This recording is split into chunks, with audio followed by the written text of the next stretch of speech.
Non, digades o que queirades. Os galos non son agora tan fermosos como nos tempos da miña nenez. Os galos que hoxe vexo son brancos, grises, as cristas pequeneiras e moradas, as colas como de galiña, curtas, ráquenas. Cando eu era un cativo, outros galos nos cantaban. Eran unhas aves ergueitas, lanzais, maxestosas. Cristas vermellas que pandeaban co pesadume. Feros peteiros, ollos acesos, colo tornasolado, de lene e fongue plumaxe. Podentes asas, esporas douradas, e a cola un chafariz de lumes. Así era o galo máis antigo que lembro. Se vivise agora, tería 35 anos de idade. Se cadra. Reinaba no curro daquela casa, onde pasábamos o verán. O meu pai viña os sábados, era novo, e bicábanos con ledicia.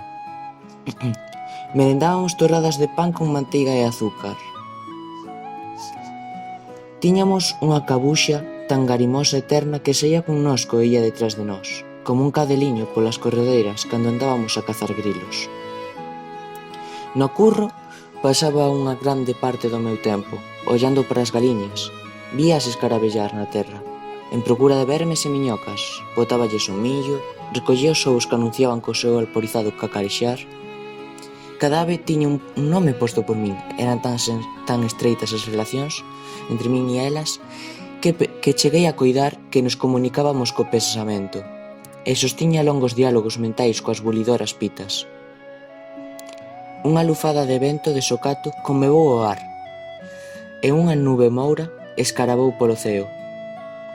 Laiáronse as árbores, docemente, e axiña se velou o sol. Era unha chuvia de verán, torrencial, esmagadora. A terra seca bebeu arelosamente as primeiras augas. Logo, encheita, rexeitou beber máis. Pozas e miúdos regueiros xurdiron entre a lama. Alampou un lóstrego.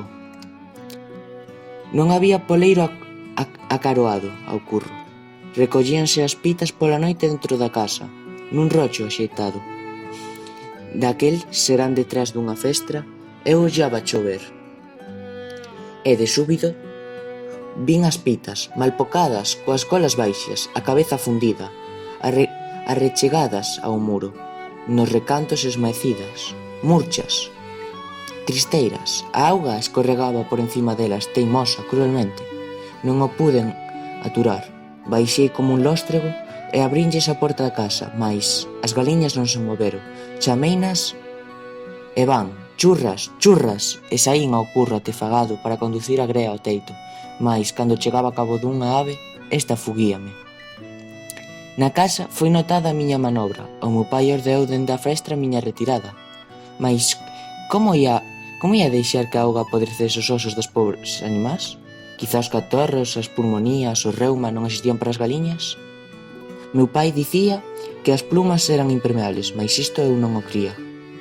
Entón, a miña avoa saiu, cun paraugas, e pretendeu recollerme. Eu non a ouvía nen a vía, sempre a chorar e a correr tras das cativas aves. Asiña estiveron no curro a miña nai, as criadas, o meu pau, a miña tía, todos os paraugas da casa.